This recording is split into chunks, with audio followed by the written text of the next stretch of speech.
Awesome. Welcome to this podcast on the truth about dyslexia. You might be watching this as a video on YouTube, or you might be listening on iTunes, Spotify, or something similar. Today, I have an interview with Darren from over in the United Kingdom. You know, it's amazing technology these days, how we can do these interviews. And Darren's been very kind to come on and have a bit of a chat about his experience with dyslexia, his story, a little bit about what he's doing in the workplace, because I know employment is something I get asked a huge amount about. So he's got some great insight. And then at the end, we're going to talk just a little bit about what he's doing in the greater dyslexia sphere and how you can be part of it. So welcome, Darren.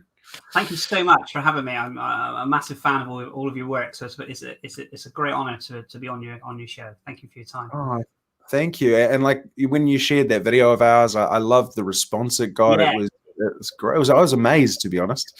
It went crazy, and a lot of people were because we shared it on our other sites, like on the Facebook site as well, and people were sort of PMing, sharing it into groups. So yeah, it was great. It was really really good. So yeah, thank you for making it. I loved it because it was just so unusual. It was different to what the other ones that I've seen, and it just kind of hit the button really. So yeah, it's amazing though as well with the reading. Like we were just talking before about it. Is around reading and writing is always the thing that people think of, and no one's talking about all the other pain that people are going through, the uncertainty, and what the way you think affects you, kind of thing. Would you agree? Absolutely, and I think anything that you can create that resonates to someone that what they're going through. And I think using that video, so to speak, why it's so popular is because people can relate to it from straight away. Because when we mention dyslexia, it's more or less okay. So that person finds it difficult reading and writing, but it's so much more. It's as we discussed before, the anxiety. It can even bring in the mental health side of it, the depression. It can and the frustration to not be able to do something. So it's so much more than just the reading and writing. It is, and it's great. It's always great to meet people that are on a similar journey. It's the more of us that are talking about this, the more of us that are bringing the attention to it, the more likely we're going to be able to make a massive difference. And usually how I start these interviews off is, I'd love to hear your story. My listeners love a story, as you can imagine. Things like how you found out about your dyslexia and kind of how it's affected your life's journey. If you want to give it a Yeah, no, absolutely. So I didn't find out I was dyslexic until the age of 36. So it was quite a late stage, 43 now. So prior to that, everything that I did was undiagnosed dyslexia. So it was one of those things where that there's something wrong or something different in the way that you see the world or the way that you're trying to relate to trying to fit in. So those kind of things I really struggled in. I love primary school. Primary school was great because it was lots of just being a kid, I guess. And it wasn't until secondary school that really when there was tests and you were put into certain classrooms on your ability to be able to get the tasks done, that was really, really difficult. So I spent most of my time in this thing called the unit, which is not an elite police force. It's actually a porter cabin, which was put in basically in the football field, and it's kind of where they put children there if they're in their terminology bad kids, not or misbehaving. So I spent most of my years, kind of 5 years, really just doing kind of with a substitute teacher, doing colouring in, and wasn't allowed to kind of sit any lessons that I sat in. I'd struggle. Because I was asking the question, I was kind of trying to, that moment where you just look at something and go, why don't I get it? I used to go home from school every day with a massive headache just because your brain's just trying to, trying to decode it, trying to kind of analyze what it is. So school was really, really tricky. And subsequently I left school with not a single qualification, still undiagnosed dyslexia, still not knowing why it was different.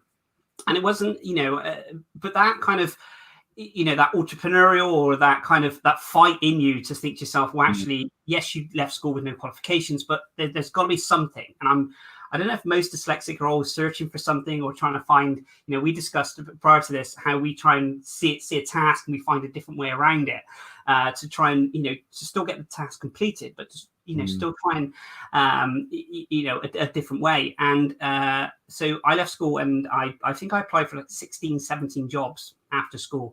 And these were only part-time jobs. I literally would walk into any shop and ask if I could have a job. And the trouble was, I even walked into a bank and asked for a job, and they were thinking I applied to go into a funeral parlor. I applied, fruit and veg shops, anything, just to try. And I was riding around the area on my BMX, just trying to find employment.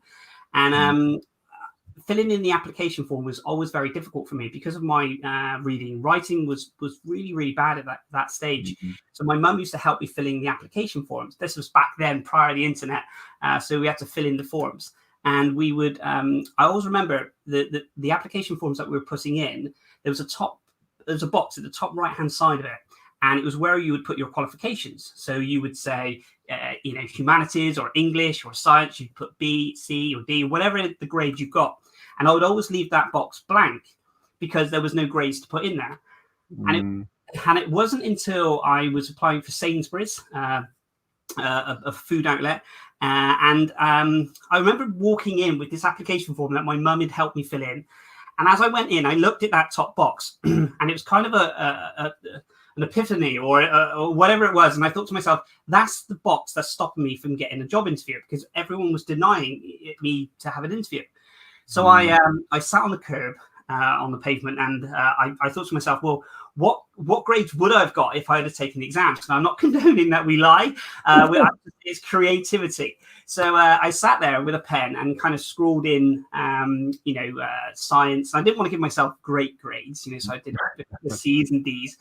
And do you know what? And this is the sadness of it, is that I don't know whether I got the interview and the job because I filled that box in or I didn't. So, we'll never know. But realistically, it's sad that we were in a position where, I would have to leave that box blank because there was no grades, there was no support in school. Fast forward. Here's a quick question. Like, as I say, just as we go through, I'll just pick out a few things. Please do. I love that, because that's brilliant, a brilliant way. And, it's just working around, you've got to work around the left brain system, when you're right brained. And one question I'd have for you that I hear a lot from dyslexics is we sometimes, like, some of us are overly confident in interviews. I always remember that if I could get the interview, I would nail it. I could talk. The technical term is out my ass, and I could get through. I could get through any interview, and I could make them love me. I could very quickly pick up on empathy and what they wanted to hear. And you kind of worked to the system. Like, did you find that similar yourself once you got into the room? Stephen, absolutely 100%. 100%. When I was growing up, I just loved people. I loved talking to people. I knew that I could kind of win them round in the empathy side of it. I can kind of read people in that kind of way. So I can guess whether they're, that moment when you're talking and someone starts thinking, would this person be quiet? I'm bored. I pick up on these things straight away. So I then deter it around. So I knew as a very early age that if I could get into an interview or talk to someone, then I can kind of win them round. But it was that I was literally denied via the system of the paperwork side of it, because I didn't have the qualifications needed to get it. And these weren't jobs. I wasn't applying to go to college or university or any apprentice roles or any management roles. I mean, when I say I applied for this job and got it, it was 12 hours a week pushing trolleys in a supermarket. So subsequently. But do you know what? I treasured that job so much, because it was the first time in all of my school years and growing up that I could actually do something and be good at it, and given an opportunity to be able to be good at it.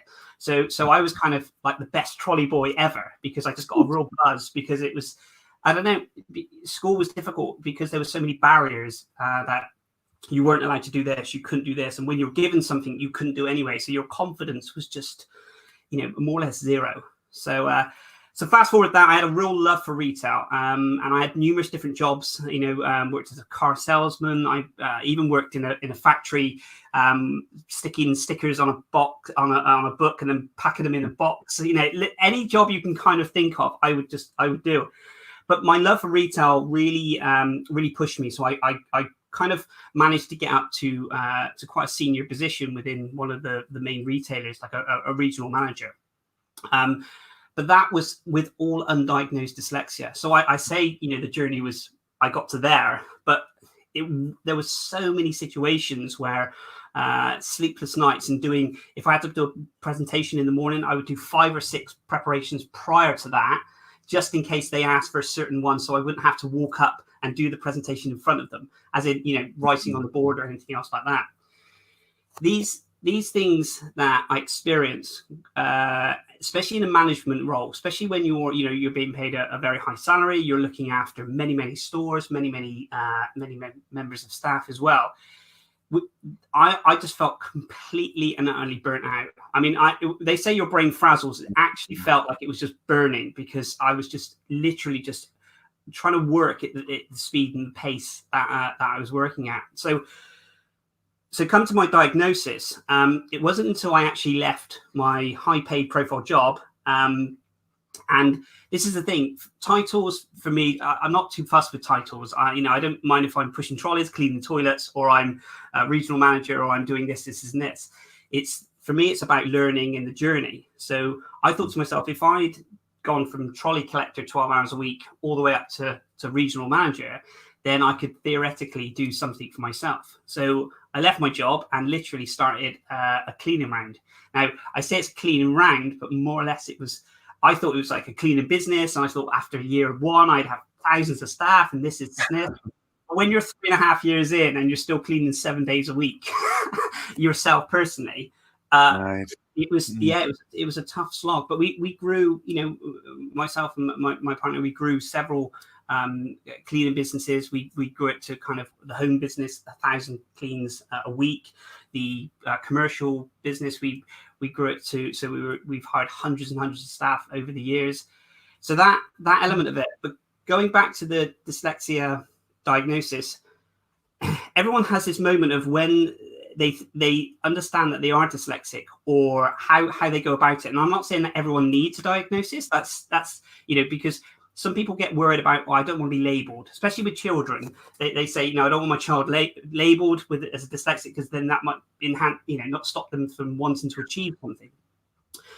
But for me, it was, I heard a news broadcast in the afternoon. It was kind of like this thing in England we have, it's like a Points West or something. So they have sort of 30 minutes of news.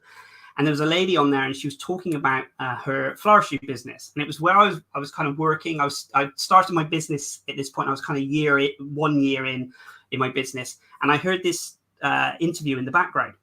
And this lady said, "Why did you start your floristry business?" And she said, "Well, I'm dyslexic and I see everything in pictures, and I love flowers. I can't spell the flowers and the bouquets I make, but I can tell you exactly what they are from these bouquets and this and this." And she kept saying the word dyslexic, and she kept saying pictures, and it was almost like it was subliminal. It was almost like I connected with the way that I see the world. And it was that one moment at the age of 36 that I kind of stopped, listened to it. Then I Googled dyslexia once I realized how we can spell it. And then it went for the process then of, I did a short online test, and it came out that you were, I think it was kind of severe dyslexia. And then I went in and thought, well, what if? And then I went in and paid for a test, and it came back that I had a severe dyslexia, and ADHD.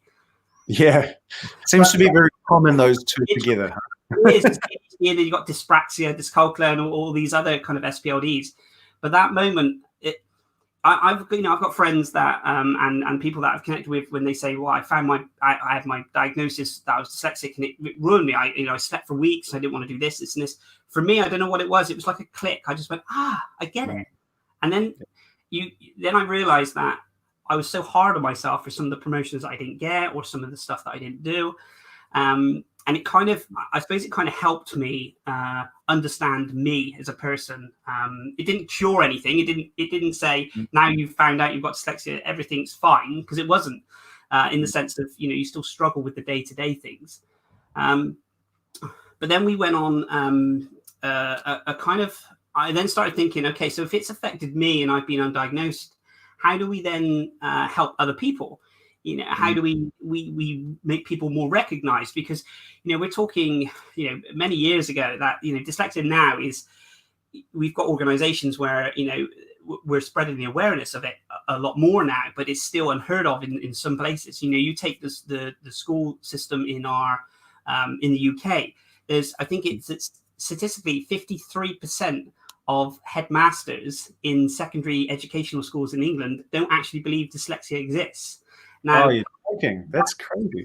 So when you're dealing with, and I'm not saying all of them, I'm just saying there's a large percentage of people that in the educational side of it that don't. So when you go there as a parent, or you go there and you say, well, you know, my son, my daughter may have dyslexia, and it's not even on the radar, then you can imagine it's so difficult. So it's kind of a bit of a journey then, where that took me. And I think from the educational side of it, I've spoken, as well as the business. I love growing businesses and being entrepreneurial, but there was a real kind of element of giving back. And, you know, I've spoken to just shy of 80,000 students over the kind of the past 8-9 years.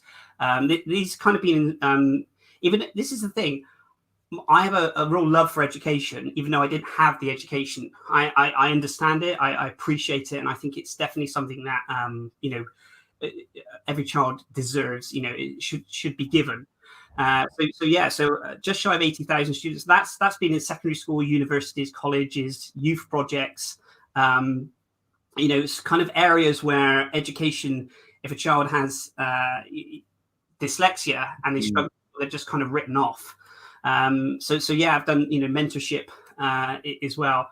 So then I kind of done the school element, and I thought, okay, so we've done the school element, or we're doing the school element. Where can I take it next? So then I thought, well, what about the business sector? Now, I was doing some kind of talks at expos, in shows and things, and I thought, well, no one's talking about dyslexia. Everyone's talking about business. Because you go to an expo and you know, business expo, and you expect the keynote speaker to be talking about business. Well, I talked about business and entrepreneurship, but I also talked about dyslexia. So that allowed me then to kind of really share it in the educational, the business sector. And then I don't know if you want me to go on now, but we'll come back to that. I just want to make sure, I just want to pick up on some of the things you've said. They'll add a lot of value to the audience, because, you know, it's a brilliant story. And, you know, it's interesting. It's very similar in what I'm learning, because I did my first talk a few weeks back on dyslexia, and it was amazing. There was only 20 odd people in the room, but the amount of them that said, oh yeah, my son is Asperger's, my kid's autistic.